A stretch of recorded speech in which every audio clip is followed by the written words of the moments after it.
devait être revu. Un de ces malaises-là, c'était la qualité du français. Un autre malaise, c'était le manque d'enseignement en histoire. Alors, le gouvernement a lancé cette consultation et la première phase, et ça c'est l'exposé de la situation, était vraiment une consultation. Je pense que c'était probablement la plus grande consultation dans l'histoire du Québec. Il y a eu des rencontres, et probablement il y en a ici qui se souviennent de ça. Il y a eu des rencontres dans toutes les villes du Québec et la population a vraiment répondu à cet appel. Alors, il y a une consultation qui était vraiment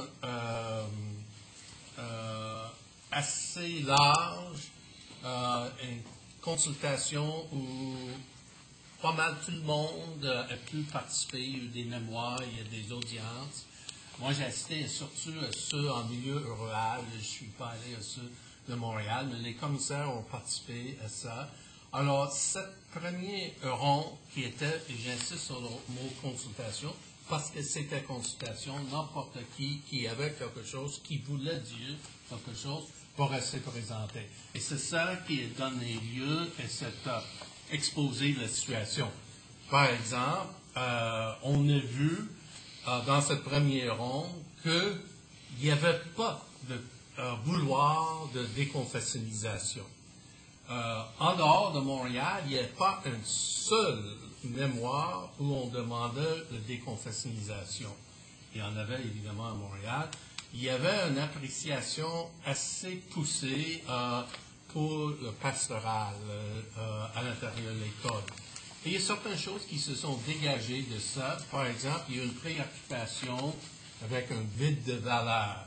Alors, cette consultation, elle donnait lieu à un certain nombre de constats. Il y avait la question de pauvreté de l'enseignement en histoire. Après ça, il y a une deuxième ronde. Dans le deuxième ronde, le bureau qui gère ça, et j'oublie toujours le nom du président. M. Robert Bisaillon. M. Robert Bisaillon. C'est un lapsus. Oui, je ne suis pas capable de me souvenir son nom. Et ils ont sorti des questions, des thèmes. Alors, dans le deuxième rond, ils ont posé un nombre de thèmes.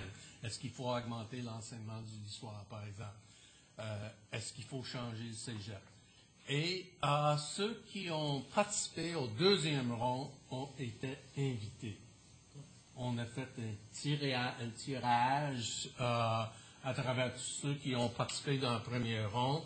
Et aussi, on a invité d'autres personnes. Et de ça est sorti les recommandations. Ça s'appelait 10 chantiers. Et dans ça, vous avez le rapport. Rénover notre système d'éducation, 10 chantiers prioritaires. Alors, il s'est opéré un virement entre les deux.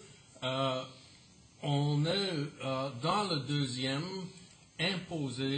insisté sur certains thèmes, dont un, c'était la déconfessionnalisation, qui ne sont pas émergés d'une façon convaincante du premier.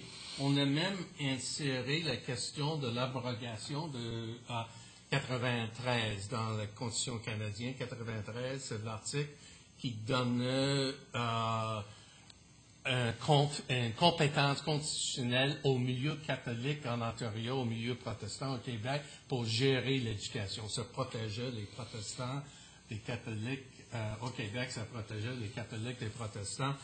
Mais ce qui est important, ça donnait des assises constitutionnelles parce que l'article disait un pouvoir de gérer l'éducation. Alors, dans le deuxième tournée, on a mis sur le table, par exemple, cette question-là, est-ce qu'on doit déconfessionnaliser et est-ce qu'il faudrait abroger 93?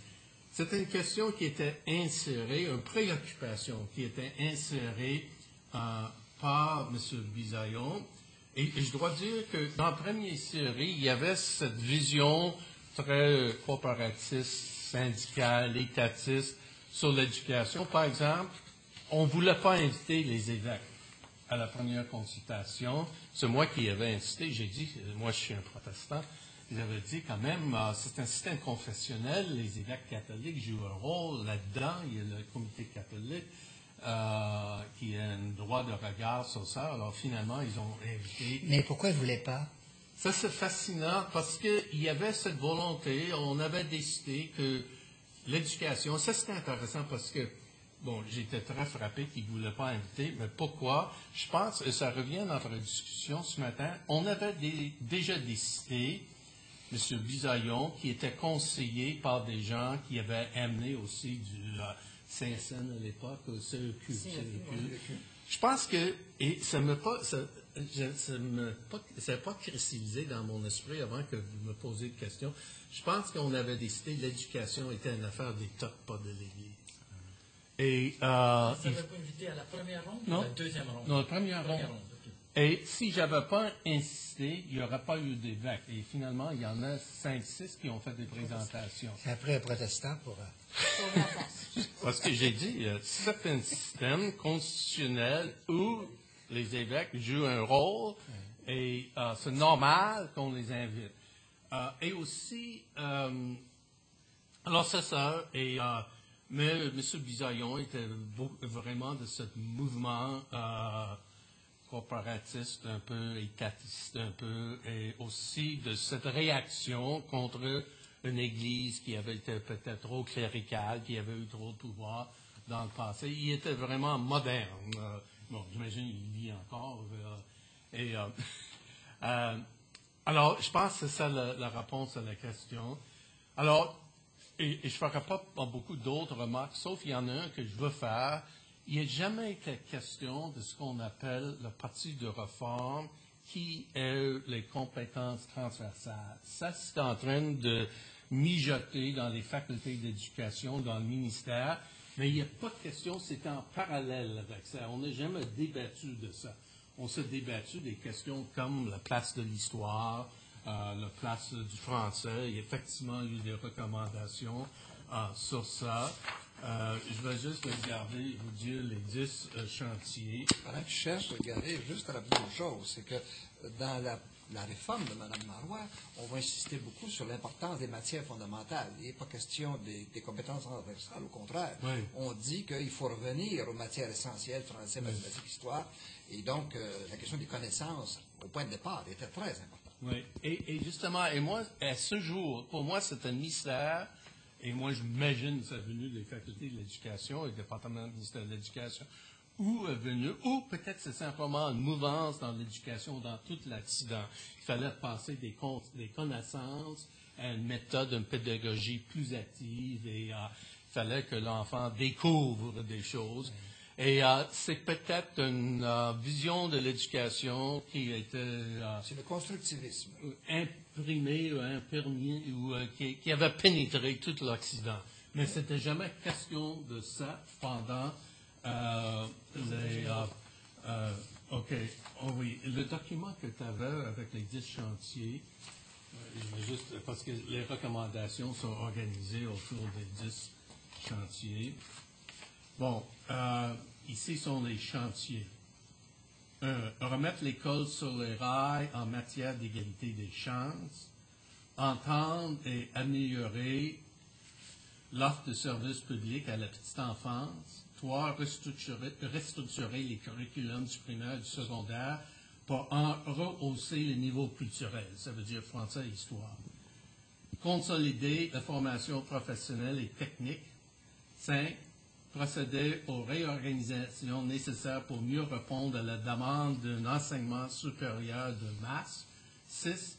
Traduire concrètement la perspective de formation continue. 7. Soutenir les principaux acteurs en vue de la réussite de l'éducation. 8. Redistribuer les pouvoirs pour renforcer le pôle local, ça c'est un conseil d'école, et l'ouverture de la communauté. 9. Poursuivre la déconfessionnalisation du système scolaire. 10. Garantir un financement qui permette